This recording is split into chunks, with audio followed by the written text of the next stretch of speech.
Alam nyo ba kung ano to? Oh, siguro alam nyo, di ba? Ito po guys ay pansit canton.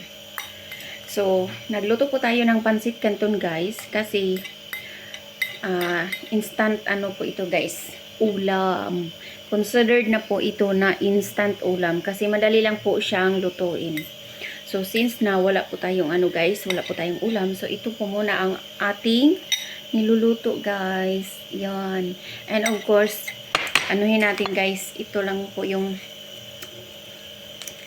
pang ano natin guys, pang sama sa ating pansit canton. Oh, alam nyo din po ba ito? Ito po ay sa Bisaya guys, alupi. Iwan ko kung ano po yun sa Tagalog.